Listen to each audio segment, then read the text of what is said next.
Tennessee This Week from WATE's 6 on Your Side starts now.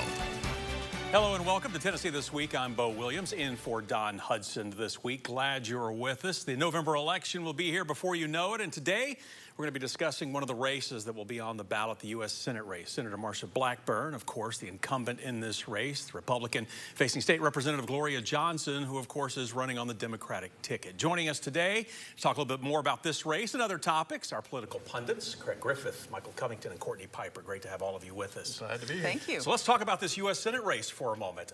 It seemed when this was first announced and we saw this coming that you just felt this was going to be hitting us in the face. But we haven't heard a whole lot about it. It's kind of quiet, it seems like. So, Craig, let me get your lowdown. We're less than a month from early voting now. Your thoughts on how this race is shaping up, because obviously it's going to be one of the big ones as far as Tennessee is concerned on the ballot. It's shaping up pretty much the way I thought it would. Marsha Blackburn is the overwhelming favorite to win. And really the only question I have is, will the margin of victory for her be more than less than her defeat of Phil Bredesen in last time? Is the state turning colors, more Democrats getting out in the election?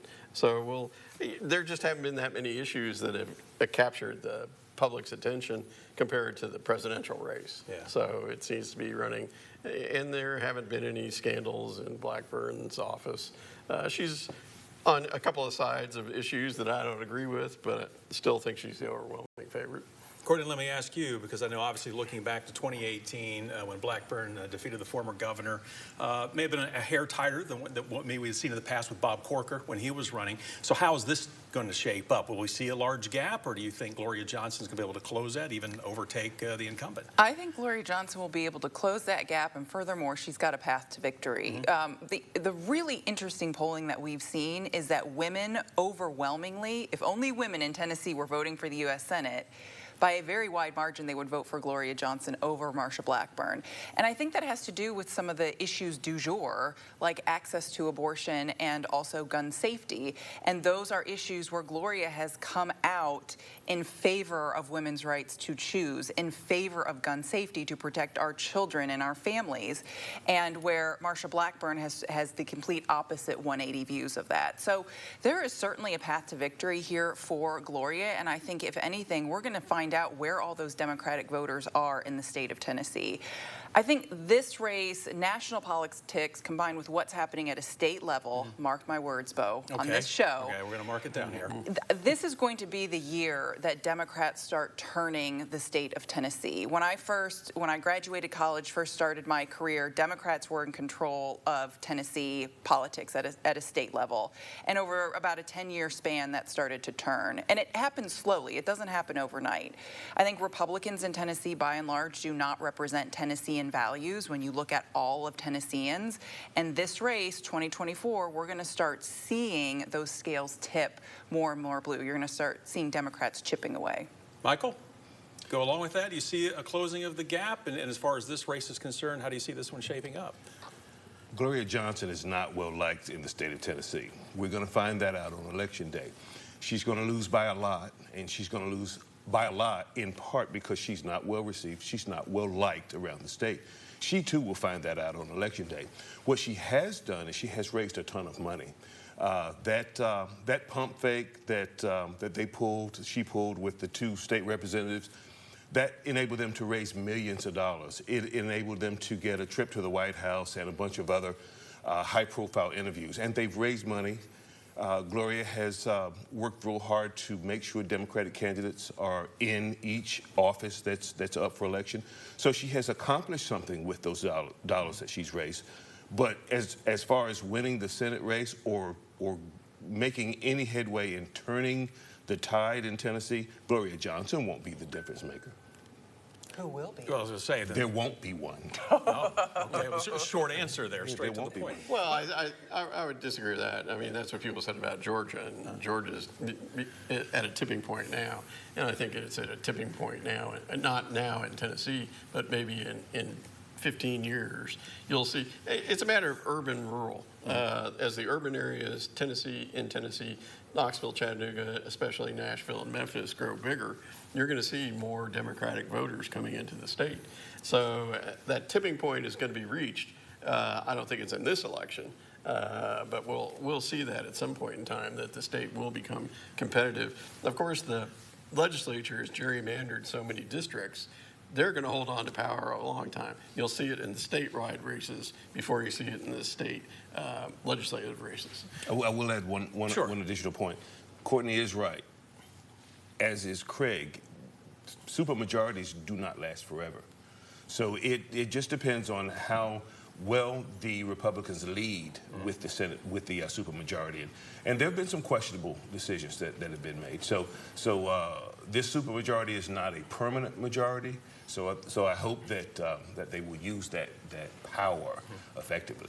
Let me ask you this, because you brought up an interesting point. Courtney, I want to ask you about this. You alluded to the Tennessee 3. Before that, was Gloria Johnson known statewide? I mean, obviously, Marsha Blackburn has been at the U.S. Senate.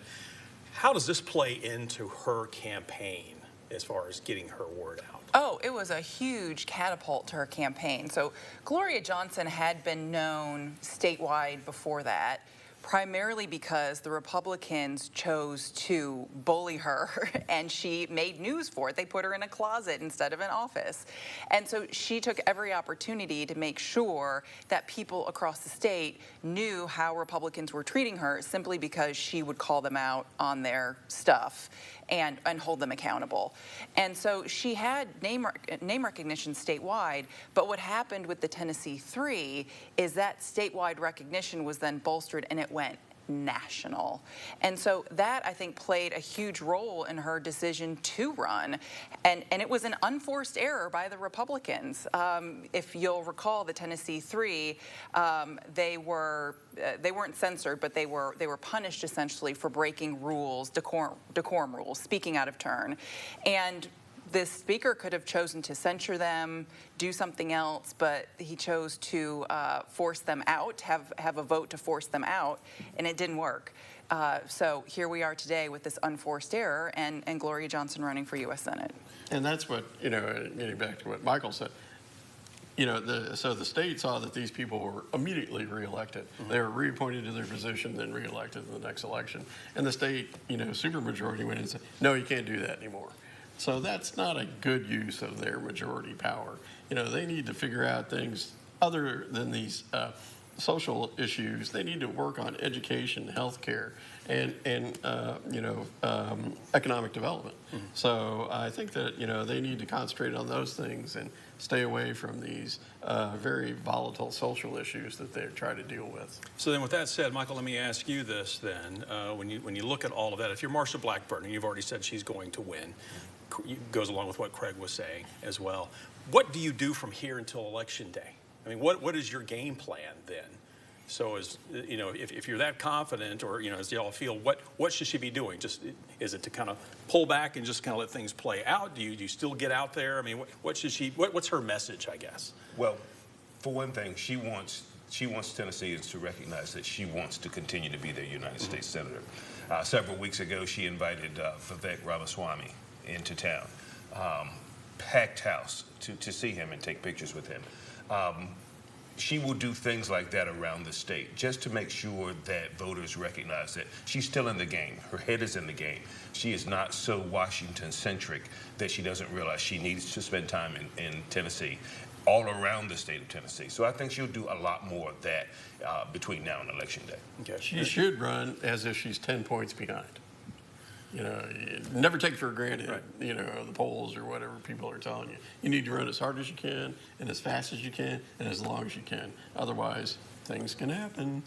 Well, and then as far as Gloria is concerned, from here on out, Like I said, early voting's just around the corner. What does she need to be doing at this point then? She needs to keep doing what she's doing. Okay. Gloria is a tenacious campaigner. She is so good at campaigning that when she ran for State House and when she's continuing to run for State House, Republicans don't even bother to put a candidate up against her because they know how good she is at campaigning. So she just needs to keep doing what she's doing. Okay, we'll continue to watch this one. This will be interesting to see how this one plays out. Still to come, though, on Tennessee This Week, Knoxville City Council casts a vote on the future of the Gay Street Bridge. We're going to be taking a closer look at that and more, so stay with us when we come back. And welcome back to Tennessee This Week. On Tuesday, Knoxville City Council decided to set aside $850,000 to hire an engineering firm to examine the Gay Street Bridge and to come up with a plan to eventually reopen the bridge. You know, we've told you about the problems found with the Gay Street Bridge, a recently completed TDOT report, making note of an assortment of issues such as rust, cracks, bent, and just misaligned bridge pieces. No word on a timeline for the engineering firm's work, and the Gay Street Bridge remains closed indefinitely as of right now, affecting obviously countless commuters coming to and from south of the river. So let's talk a little bit about this. $850,000 to bring in a firm, Craig, to kind of, I guess, really kind of analyze the situation and to collect some more data. Your thoughts on what's being done, and is this the right move? I mean, you really have no choice. Yeah. You need qualified expertise to come in there and look and see what's wrong and develop solutions, and that doesn't come cheap. So you'll have to figure out, what the problem is and what's the best solution, and then move forward on it, because it is an indispensable piece of the commuting scene to South Knoxville. So, and I wonder, you have this bridge that has many problems, and then you have this proposal to build a pedestrian bridge. Would the money be better off going to the Gay Street Bridge versus this pedestrian bridge? That'll be for policymakers to have to decide here in the short term. Yeah. So they'll probably say that it's two separate pots of money, which they always say.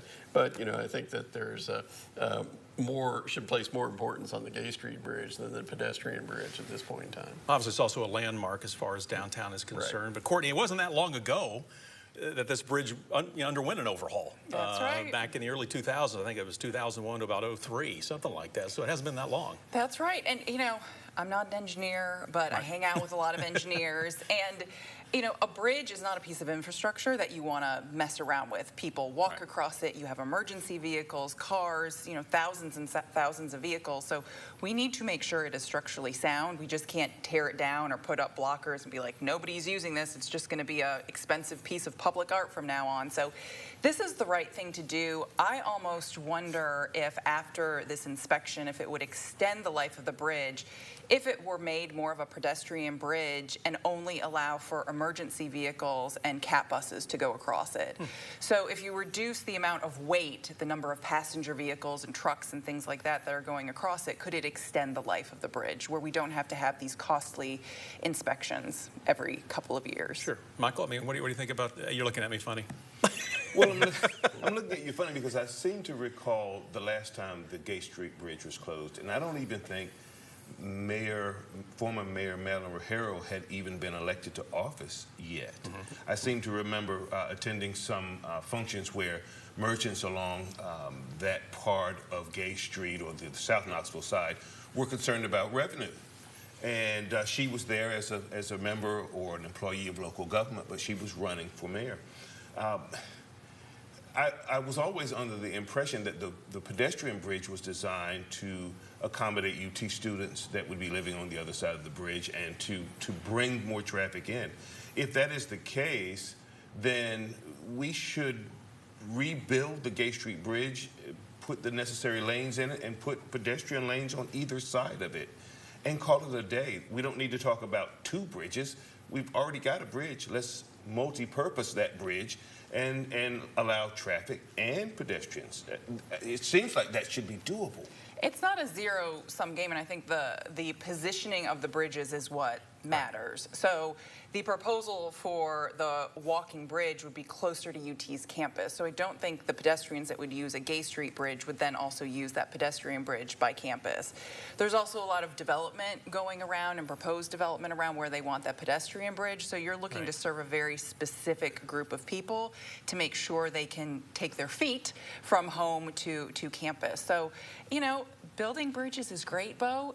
They're wonderful pieces of infrastructure, and if they allow for more foot traffic to go from here to there, it's great for the city. Well, let me ask you this, Craig, as far as the Gay Street Bridge is concerned, and you kind of alluded to it, but also you got to take into consideration, and you mentioned something too. I mean, they are building on the south side, but also further down, going toward Island Home. South side of the river is exploding right now. You know, we've got the Kearns Food Hall. We've got everything going, like I said, toward Island Home, the breweries and the apartment complexes. So, yes, it is very important to, I'm assuming is kind of what you were going with, to invest that money to get this done ASAP if we can, because obviously it's going to impact, I would have to think, the development on the south side. Well, I was at city government when the last bridge, when the renovation was done, and there was a push by a number of people, especially in state government, to say this is the wrong kind of bridge. It's antiquated, it's old, it's pretty, you know, it's historical, but you should build a new bridge up to new modern specifications with modern materials versus building up this bridge again. And of course, Mayor Ash said that ain't happening on his watch. So I think that what they need to do is spend the money to make this bridge a bridge again. I don't think that you're going to spend that amount of money out of your infrastructure projects to build a bridge that's pedestrian and maybe first responder only. It needs to carry traffic. It needs to be able to serve as a method to get out of downtown quickly. So, you know, I don't think that you're going to see a change in its use, but it's going to cost a ton to fix it back up to the standards to get traffic and pedestrians on it again. But James White Parkway serves that purpose of getting people in and out there fast. My office is by the city county building, and it's one more block.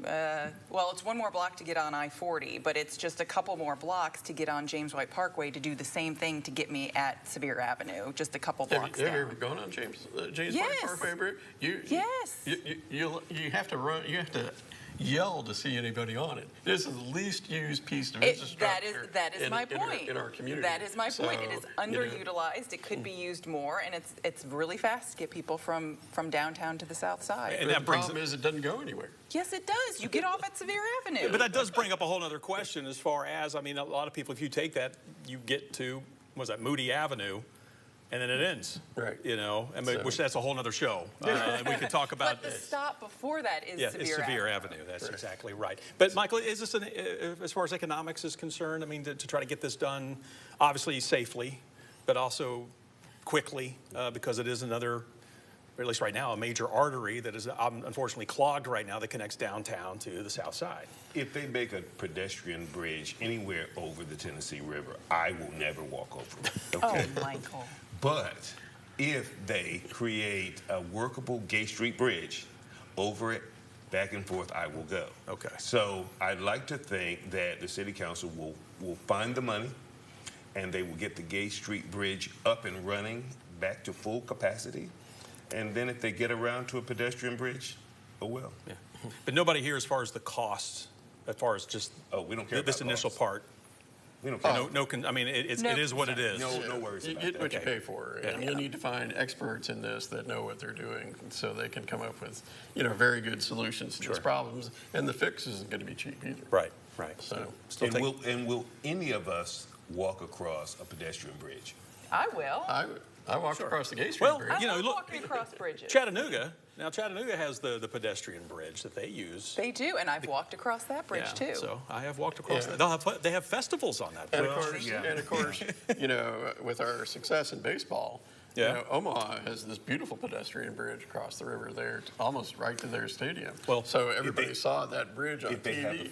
Look at that beautiful bridge. If they have a festival, I'm there. You're there, okay. I'm there. But the problem with the pedestrian bridge won't be wide enough to have festivals. Well, the key is what will be done first: the pedestrian bridge or the Gay Street Bridge. You know, I think the race is on. Well, yeah. All right, stay with us, everyone. We're gonna have much more on Tennessee this week. We'll be right back. Welcome back to Tennessee This Week. On Wednesday, the International Brotherhood of Teamsters, one of the most prominent and influential unions in the country, said it will not endorse any presidential candidate this year. Let's get our pundits' reaction to this, see what you think. Michael, I'm going to start with you. What do you think about this announcement? They're not going to, Harris or Trump, they're not going to support either one. Well, I usually don't drink champagne in the middle of the week. Okay. But this week, when the Teamsters decided that they were not going to endorse a Democratic nominee for President of the United States, I had to run out to the local market and get a bottle of champagne, pop it, take a couple of sips, and just celebrate the fact that the Teamsters, rank and file, will be wearing MAGA gear, and they'll be campaigning for Donald Trump because 65% of them support him, and the union leadership will just have to bite the bullet. Courtney?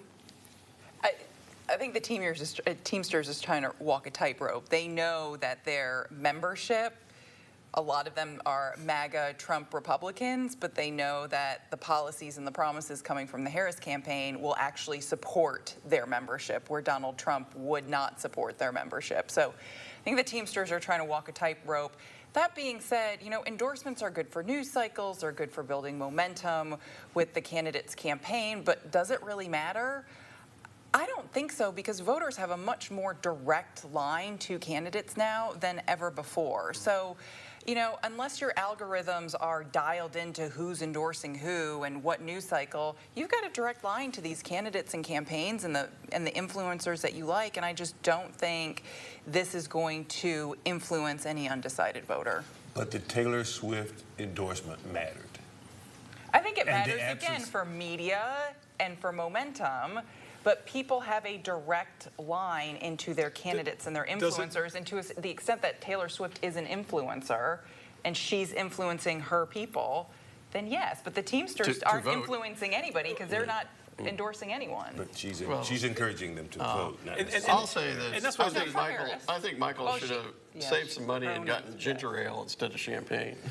While the national arm of the Teamsters Union did not endorse anyone, the locals all across the country are endorsing Harris. So there's this schism, as Courtney was saying, walking the fine line between, you know, who do we want to be beholden to, you know, the Republican or the Democrat. But this isn't a unanimous decision by the Teamsters to support one candidate or the other. So I think this election is a horse race. It's very close. And little things like this, the union's endorsing at the local level. The Taylor Swift thing, you have to remember that, Georgia was decided by 11,000 votes. And, up in the Midwest, some of those races have been decided by 50, 70,000 votes. Any little thing, and you don't know what it is. Is it Taylor Swift getting her people out to vote for Harris? Is it the Teamsters getting out some of their people to vote for Harris? It's a razor-thin margin, and it's going to be decided in 7 states and maybe only 3 states across the nation. So, any little thing, you don't know how it's going to play. This will be stuff for political scientists to write about for years to come. Well, something you guys have all brought up. I mean, does it though help get people to the polls? And you mentioned Taylor Swift, and that's kind of where I'm going with this. Well, not so much who she endorses, but is it also just making a younger generation maybe, get them out, register, vote? It's going to get people maybe excited and get people registered, but the next step is getting your butt out of the house to go vote. And that is really, really difficult. That is phase 2. So you've got people excited, they are registered, they then need to create a plan to vote and then execute that plan. And in between getting registered and creating that plan and executing it, there needs to be about 70,000 reminders and get out the vote efforts from various campaigns in order to make that happen. So it is certainly not the beginning and the end. It's one part, and you've got to see what the outcome is after that. Well, I think the driving issue in this election is women's reproductive rights. And with the gender gap that we have, that may be the determining factor, getting people out to vote on that issue. Michael, what do you think? What's going to get everybody to the polls? Change in the direction, change in the leadership at the national level. I do not think that the Joe Biden administration or the default Harris administration have proven to voters that they are better off now than they were 4 years ago. The answer that Vice President Harris gave to the question, do you think people are better off than they were 4 years ago? Her response was, I grew up middle class. And she went into this long, drawn-out story about everything except the answer to the question, which is, yes, people are better, or no, they aren't. Simple answers are going to get people to the polls because simple answers are what people face when they get to the cash register at the supermarket and they realize, I just spent $79 on 2 small bags of groceries. See, I recall her answer to that question being a little bit different, and her saying when they got to office, they had a mess to clean up. Our unemployment was in the toilet, we were losing jobs, and they had to build that back up. And her response has always showed how they have brought American manufacturing back to the United States, and also recognizing, yes, is inflation too high and the groceries are too high? Yes, we still have work to do. All right, and on that note, we have to wrap things up. Of course, if you want to find out the latest on where to go for early voting, don't forget to go to WATE.com. Thanks for watching. The views of guests on Tennessee This Week are their own and do not represent the views of WATE 6 on your side or Next Star Broadcasting.